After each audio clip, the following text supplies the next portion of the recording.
Competition কেমন ছিল এই টুর্নামেন্টটাতে? শুরু থেকে যে একদম শেষ পর্যন্ত আপনারা খেললেন, কেমন কম্পিটিশন দেখলেন? হ্যাঁ, আলহামদুলিল্লাহ অনেক কম্পিটিশন ছিল, অনেক মেয়েরা উঠে এসেছিল এইখানে। তো ওইখান থেকে বাছাই করতে করতে করতে করতে আমরা যখন ফাইনাল খেলি তখন হচ্ছে মাত্র 14 জন আমরা টিমে টিকি। ওই দিনে অনেক মানে কান্নাকাটির অবস্থা ছিল যে আমরা আসলে কতটুকু কে টিকবে কে টিকবে না। ছোটরা মানে কান্না করতেছে, বা আমারও যারা ছোট আছে তারাও কান্না করতেছে, বা আমাদের বড় যারা আছে তারাও অনেক আপসেট ছিল। কতটুকু উৎসাহ পাবে আগামী দিনগুলোতে? আজকে আমরা যেমন ইতিকে দেখছি, ইতি এরকম একটা টুর্নামেন্ট চ্যাম্পিয়ন হয়েছে, জুনিয়র যারা আছে তারা কেমন উৎসাহ পাবে এই টুর্নামেন্টের মাধ্যমে? হ্যাঁ, এই যে আমরা নতুন করে স্পোর্টসটা শুরু করলাম, আমরা চ্যাম্পিয়ন হয়েছে, এটা যারা দেখবে অবশ্যই তারা আরো আগ্রহ হবে যে না আমাদের বড় আপুরা পারছে, আমরা চ্যাম্পিয়ন হইতে পারছে।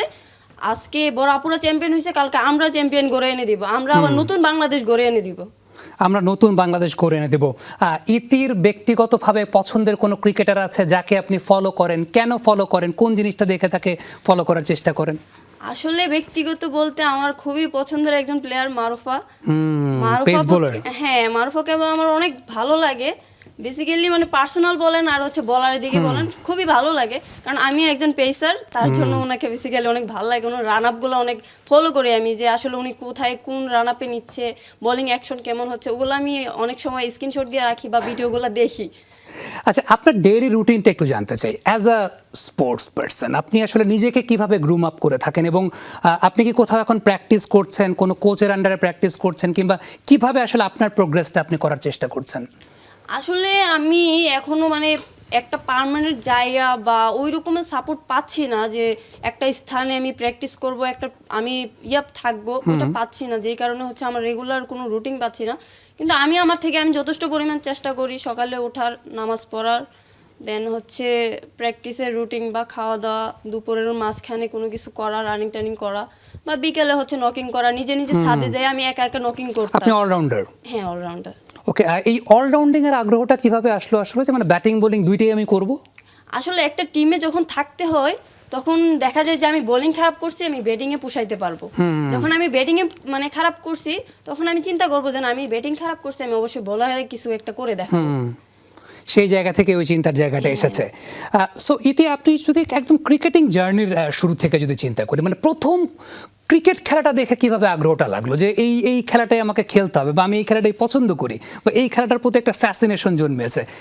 যখন আমি ফার্স্ট স্কুলে ভর্তি হই, হাই প্রিমিয়াম যখন প্রাইমারিতে ভর্তি হই, তখন দেখতাম মেয়েরা খেলতো, তো দূর দিতাম। অ্যাথলেটিক্সে ছিলাম প্রায় অনেক দিন, আমি প্রাইমারি থেকে অ্যাথলেটিক্স করতাম, তো 5 পর্যন্ত করি। যখন 6-এ আমি ভর্তি হই তখন হচ্ছে আমাদের স্কুলে ক্রিকেটের মেয়েরা ন্যাশনাল খেলে আসছিল। ওই যে ওদেরকে দেখে আমার আগ্রহ জাগলো, না আমিও বল খেলবো, আমিও ক্রিকেট খেলবো, আমিও একদিনই বাংলাদেশের ন্যাশনাল টিমের হয়ে খেলবো, বাংলাদেশের গৌরব অর্জন করে দেব। ওকে, এতে আমরা একদম শেষ পর্যায়ে চলে এসেছি। আপনি ক্রিকেট নিয়ে কি স্বপ্নটা দেখেন? নেক্সট আপনার কোন স্টেজটা আপনি যেতে চান, কিংবা সেই জায়গায় আপনার এই মুহূর্তে সীমাবদ্ধতার জায়গাগুলো কোথায়? ন্যাশনাল টেলিভিশন অনুষ্ঠান চলছে, আমার মনে হয় যে আপনার মাধ্যমে কিন্তু অনেকের কণ্ঠস্বরে জায়গাগুলো চলে আসবে। আপনি কোন কোন সীমাবদ্ধতাগুলো এখন ফেস করছেন, যেটা আপনি মনে করেন যে এই ফ্যাসিলিটিটা পেলে আপনি আরও বেটার প্রোগ্রেস করতে পারবেন, এবং সেই সাথে আপনার জীবনের লক্ষ্যের জায়গাটা কি আসলে? আসলে আমরা যে দরিদ্র পরিবার থেকে যারা উঠে এসেছি, যেমন দেখেন ফ্যামিলি থেকে সাপোর্ট দিচ্ছে না, অনেকের মেয়েদের আছে যে আমরা ফেসিলিটি পাচ্ছি না খেলতে। একদিন খেলা হচ্ছে, যেমন এই নতুন করে স্পোর্টস আমরা খেলতে পারছি, পরের বার খেলতে পারবো না, বা এরকম যে স্পোর্টস গুলো আছে, প্ল্যাটফর্ম তো নাই আসলে, প্ল্যাটফর্ম তো নাই। আর তার থেকে বড় কথা হচ্ছে যে আমরা যেই জায়গায় প্ল্যাটফর্ম পাচ্ছি না, সেই জায়গায় আমাদের বাসা থেকেও কোনো ফেসিলিটি দিচ্ছে না। আমরা মেয়েরা ওইখান থেকে জড়ে যাচ্ছি। যারা দরিদ্র ফ্যামিলি আছে তারা তো এইভাবেই দিচ্ছে না। যেমন আমাদের মারুফার কথাই আমরা বলি, যে একজন কৃষকের মেয়ে হয়ে আজকে সে ন্যাশনাল খেলতেছে। তো এরকম হাজারো মেয়ে আছে যাদের ফ্যামিলির জন্য তারা খেলতে পারতেছে না। যে এই জায়গাটা কতটুকু ইন্সপিরেশন হিসেবে কাজ করে? যে মারুফার ব্যাপারটা আমরা জানি, আমরা আপনারাও দেখেছেন যে মারুফা যে জায়গা থেকে আজকে ন্যাশনাল পর্যায়ে ক্রিকেট খেলছে, কন্ট্রিবিউট করছে, এই গল্পগুলো কি খুব ইন্সপায়ার করেছে, বা এই গল্পগুলো কি আলাদা করে ওইভাবে কাজ করেছে, না একটা সময় আমিও করতে পারবো বা আমিও সেই জায়গাটায় যেতে পারি?